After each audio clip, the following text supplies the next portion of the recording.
I'm not a singer, but Bathukamma Bathukamma ఉయ్యాలో, బంగారు బతుకమ్మ ఉయ్యాలో, ఏ పార్టీ బతుకమ్మ ఉయ్యాలో ఆ పార్టీదేనమ్మ ఉయ్యాలో.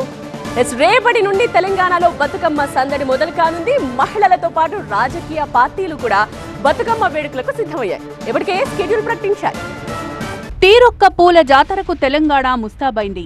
ప్రభుత్వం గ్రామ గ్రామాన బతుకమ్మ వేడుకలు నిర్వహిస్తోంది. ఈ యొక్క బతుకమ్మ పండుగను పెద్ద ఎత్తున రాష్ట్రంలో కేవలం హైదరాబాద్కే పరిమితం కాకుండా రాష్ట్రం నలుమూలల్లో ఊరూరా వాడవాడన ఈ యొక్క బతుకమ్మ పండుగను నిర్వహించాల్సిన అవసరం ఉంది. అందరూ పాల్గొనే కార్యక్రమించాల్సిన అవసరం ఉంది. హైదరాబాద్లో వేలాది మందితో బతుకమ్మ పండుగను నిర్వహిస్తామన్నారు మంత్రి జూపల్లి కృష్ణారావు. ఈ నెల 25న బతుకమ్మ కుంటలో జరిగే బతుకమ్మ సంబరాల్లో సీఎం కూడా పాల్గొంటారు. బతుకమ్మ పండుగ సందర్భంగా మహిళలకు చీరలు పంచుతామన్నారు. 28 నాడు లాల్ బహదూర్ స్టేడియంలో 10,000 మందితో బతుకమ్మను, అంటే అది కూడా 63 ఫీట్ల బతుకమ్మను ఏర్పాటు చేసే కార్యక్రమం చేస్తాము. అంటే ఒక గిన్నీస్ బుక్ రికార్డులో రిజిస్టర్ అయ్యే విధంగా. బీఆర్ఎస్ అధికారంలో ఉన్నప్పుడు బంగారు బతుకమ్మ పేరుతో వేడుకలు నిర్వహించిన కల్వకుంట్ల కవిత ఈసారి జాగృతి అనుబంధ సంఘాలు నిర్వహించే బతుకమ్మ సంబరాల్లో పాల్గొంటారు. కేసీఆర్ స్వగ్రామం చింతమడకలో బతుకమ్మ వేడుకల్లో పాల్గొంటానన్నారు కవిత. బతుకమ్మ సంబరాలు ప్రారంభమవుతున్నాయి. ముందుగానే తెలంగాణ ఆడబిడ్డలందరికీ కూడా బతుకమ్మ పండుగ శుభాకాంక్షలు తెలియజేస్తూ ఉన్నాం. మరి ఎట్ ద సేమ్ టైం వచ్చినటువంటి ఆహ్వానాలన్నింటినీ కూడా పరిశీలన చేసి దాని ప్రకారం ఒక షెడ్యూల్ తయారు చేసుకోవడం జరిగింది. ఆ షెడ్యూల్ కూడా నిన్న మీ అందరికి కూడా రిలీజ్ చేయడం జరిగింది. అందులో భాగంగా మొదటి రోజు చింతమడకకి వెళ్తూ ఉన్నాము. బతుకమ్మ చీరల పేరు మార్చి ఇందిరమ్మ చీరల పేరిట పెట్టద్దన్నారు కవిత.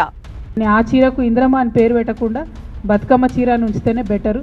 ప్రతి సందర్భంలో తెలంగాణ యొక్క అస్తిత్వాన్ని తుడిచేసేటటువంటి కుట్ర జరుగుతున్నది మీ ప్రభుత్వంలో. అట్లా కాకుండా బతుకమ్మకు మీరు చీర ఇస్తే బతుకమ్మ చీర పేరుతోనే ఇవ్వండి, లేదా ఏదైనా తెలంగాణ ఆడబిడ్డ పేరుతో ఇవ్వండి, అంతేగాని ఇందిరమ్మ పేరుతో మాత్రం ఇవ్వద్దు.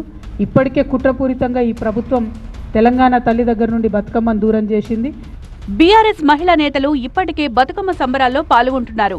కాంగ్రెస్ పాలనపై ఉయ్యాల పాటలు విడుదల చేశారు బీఆర్ఎస్ నేతలు. ఈ తంగేడు పువ్వు ఎక్కడ ఉంది, గునుగ పువ్వులు ఎక్కడ ఉన్నాయి, ఖచ్చితంగా ఉండాల్సిందని తీసుకున్నాను. ఒక బతుకమ్మ పండుగ రోజు మాత్రమే ఆ 2 పూలకి ఇంపార్టెన్స్ ఇచ్చేవాళ్ళు. ఖచ్చితంగా వెతికి తీసుకొచ్చేవాళ్ళం. సో సాయంత్రం పేర్చిన తర్వాత బతుకమ్మ ఆడినంతసేపు మా అన్నదమ్ములందరూ నిల్చొని ఉండే వాళ్ళందరూ కూడా బతుకమ్మ ఆడిన తర్వాత మనకు ఆడబిడ్డల కష్టం కావద్దని వాళ్ళే మోసుకొని పోయేవాళ్ళు. పెద్ద పెద్ద బతుకమ్మ లాగితే వాళ్ళే మోసుకొని చెరువుల దగ్గరికి వెళ్ళి నిమజ్జనం చేసేంత వరకు ఉండి వచ్చేవాళ్ళు. నిజంగా ఆ మెమరీస్. బతుకమ్మ పండుగను రాజకీయం చేయొద్దన్నారు టీపీసీసీ చీఫ్ మహేష్ కుమార్ గౌడ్. రకరకాల పాటలు పెట్టొద్దన్నారు. బతుకమ్మ పండుగని రాజకీయం చేయొద్దు. రకరకాల పాటలతో రాజకీయం చేసే ప్రయత్నం చేస్తూ ఉన్నారు. ఇది మంచి పద్ధతి కాదు. ఇది తెలంగాణ, అచ్చు తెలంగాణ పండుగ ఇది.